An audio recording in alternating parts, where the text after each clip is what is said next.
नीमच जो कि सीआरपीएफ का एक बहुत बड़ा सेंटर, वहां से एक बिटिया जिद करती है एनडीए के एग्जामिनेशन को क्लियर करने का। 12th पास करने के बाद फोर्स डिफेंस एकेडमी आती है। मैं जानता हूं भूमिका से, जानना चाहता हूं कि भूमिका क्या तुमने किया बेटा लास्ट के 4 मंथ्स में। बड़ा पैनिक होता है, कई बार एनडीए नहीं निकलता, पहले अटेम्प्ट में नहीं निकलता, हर किसी का तो निकल नहीं जाता। जब नहीं निकलता है तो कैसे अपने आप को संभालना है, और वो जब अपने आप को संभालते हो तो टीचर कैसे हेल्प करते हैं, और उसके बाद फिर जब आप अपने आप को काम डाउन कर लेते हो तो फिर कैसे बाउंस बैक करना है। सर सीरियसली जब मेरा फर्स्ट अटेम्प्ट में नहीं निकला था, मैं फर्स्ट ऑफ ऑल आप लोगों के पास यही थी सर, आप महेंद्र सर, आप लोग हमेशा रेडी रहते हो। जैसे नहीं निकला था तो थोड़ा डिप्रेशन भी था कि नहीं निकला है, क्या करना है। तो आप लोगों ने बोला बेटा वापस आ, लाइब्रेरी ज्वाइन कर, क्लासेस ज्वाइन कर, रेगुलर टेस्ट दे, हो जाएगा। तो मुझे तो थोड़ा डाउट था कि अब क्या नहीं हुआ, कैसे वापस होगा, लेकिन आप लोगों का सर पूरा भरोसा था कि नहीं हो जाएगा, कर लेगी, एक और बार ट्राई करेगी तो। और लास्ट फिर सर फिर वापस वही बुक्स लगाना चालू करी। फोर्स की बुक्स है, RS अग्रवाल है, ये 2 बुक्स के अलावा सर मैंने तीसरी बुक नहीं ट्राई करी थी। और नोट्स में बात आती है तो जीएटी के नोट्स मैंने पूरे नोट्स से ही पढ़ा है सर।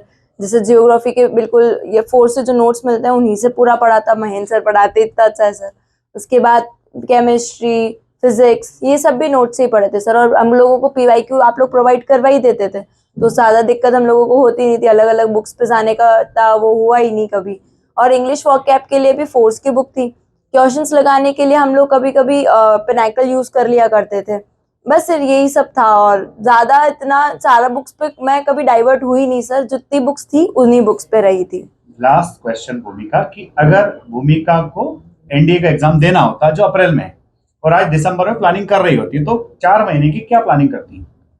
सर सबसे पहले तो वही जो अपने अपने स्ट्रॉन्ग टॉपिक्स है, स्ट्रॉन्ग सब्जेक्ट्स है, वो निकालती। सारे सब्जेक्ट्स पढ़ना इज नॉट इम्पॉर्टेंट, और जो स्ट्रॉन्ग है, जैसे मैथ्स तो इम्पॉर्टेंट होता ही है, मैथ्स के लिए कोई ऑप्शनल नहीं होता, पर मैथ्स में भी आप लोग अपने अपने जो स्ट्रॉन्ग टॉपिक्स होते हैं वो निकाल कर उन्हीं उन्हीं पे प्रैक्टिस कर रहा सर, सबसे बड़ी चीज। और जो टेस्ट सीरीज वगैरह होती है ना सर, उनमें रेगुलर रहना सबसे, बस यही होता है सर। और करंट अफेयर्स के लिए आप लोग लास्ट में देख मैं ऐसा सकते कह हैं। सकता हूँ कि प्लानिंग खुद की करो पर टेस्ट में जरूर बैठो। हाँ सर। प्लानिंग सारे सब्जेक्ट्स के अपने हिसाब से करो, टेस्ट में जरूर बैठो। और करंट अफेयर्स बहुत बड़ा रोल प्ले करता है, 10 क्वेश्चन डायरेक्टली वहां से आ जाते हैं, तो उसकी भी लास्ट में ऑनलाइन वीडियोस देख लो या फिर मैगजीन परचेस कर लो, डेफिनेटली हो जाएगा। एनडीए बहुत मुश्किल तो शायद नहीं है सर। जब ये हमारी बेटियां कर सकती है तो आप भी कर सकते हो। Definitely you should try for this. Form भरिए क्योंकि 11 दिसंबर से फॉर्म भरना स्टार्ट हो गए हैं, टाइम काफी लिमिटेड है। और एग्जामिनेशन की बिंदास तैयारी कीजिए, डेफिनेटली आपका भी एनडीए निकलेगा, आप भी अफसर बन सकते हो। खुद में भरोसा कीजिए, विश्वास कीजिए और तैयारी पर लग जाइए। Wish you all the very best. Thank you Bhumika. Thank you so much sir.